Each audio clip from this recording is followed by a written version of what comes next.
Body roll, excessive sway, loss of traction, and the inconvenience of having to reconnect and disconnect your front sway bars for on and off-road use is a symptom of poorly managed front sway bars. Now, the overall cost of a Antirock sway bar can really add up, especially if you're going to be doing front and rear on a TJ. So in today's video, we're going to be taking a close look at the Chinese Antirock sway bar. It's a bit more affordable, kind of sparked my interest and curiosity. People have been asking me about it. I've never actually installed or tested one, so we're going to be doing that in this video. And in about a week or so, we're going to be taking the Jeep up to the Rubicon to really see if this thing can hold up. So let's get to work. Now, there are a couple sway bar kits that have kind of come up to my attention. One on eBay, which is the Max speeding rods. That's actually the kit that you're going to see in this video being installed. And this other kit by Great US is found on Amazon, which I really don't have any idea of the quality of those components, as it is a little bit more expensive, about $300 shipped, getting a bit more closer in price to the real Antirock sway bars. Now, just as a disclaimer, similar products like this range around the $500 to even $600 for the front sway bars. So mileage is definitely going to vary in terms of quality when it comes to something like this.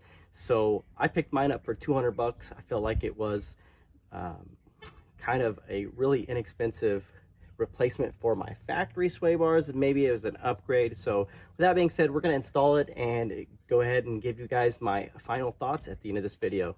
Now, I did end up shortening mine because I was afraid that the ends were going to hit the springs when the axle is articulating. So I just cut off the ends. Essentially, the further in your link is, the less sway, and the further out, the more sway. And in return, you'll get more articulation of the axle. On the website, it says this shaft is chromoly.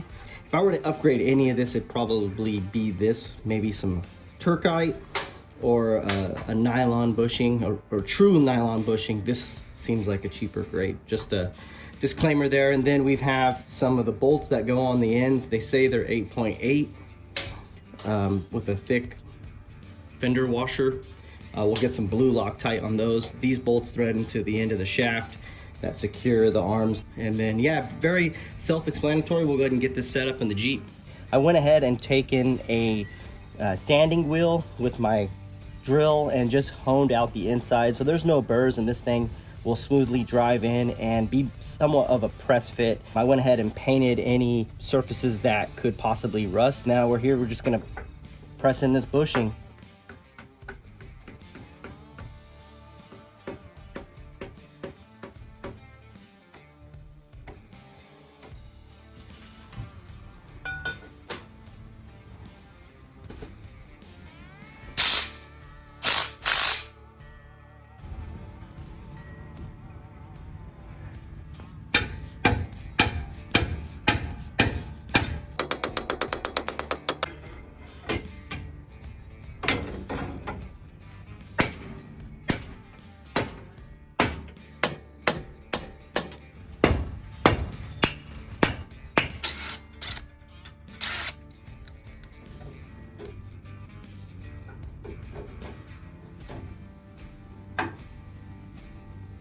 Now, I've come up with my first problem. I feel like the shaft might be too long. So I've got this piece of rubber tube. I'm going to wedge in between that space and then clamp the arm down on the shaft.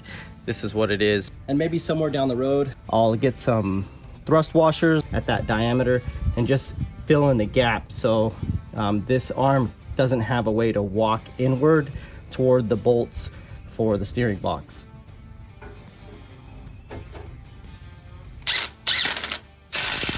And then these are the bolts. We'll go ahead and tighten these down.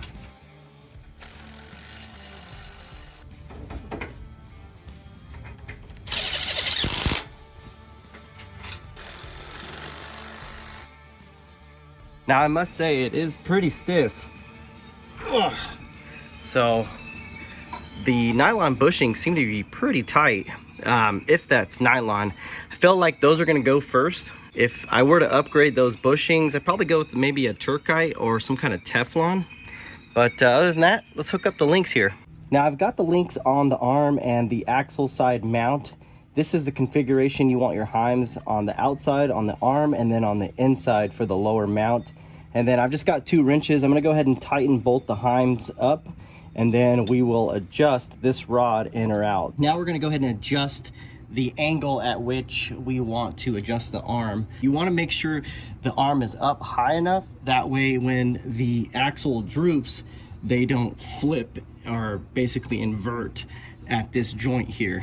I've seen it happen before on the trail where just the arms aren't high enough. So I'd rather have them a bit higher, somewhere up at this angle, around 15 to 20 degrees should be fine. I suggest adjusting the link to your previous links, where I had these on a previous kit for the 4-inch Skyjacker coils you see back here. You can see that it's sitting up a bit higher than the fixed links, and I think that's pretty good. If anything, I'll go up maybe a little bit higher, about a 1/2 inch, and then lock down these heims with these jam nuts. So I've got them loose right now, just tighten them down. And just make sure your heims are straight, they're not gonna bind or anything during articulation, and we should be good. So for my final lengths on the links from center of the heim to center of the heim, I'm getting somewhere about 11 1/8 inches.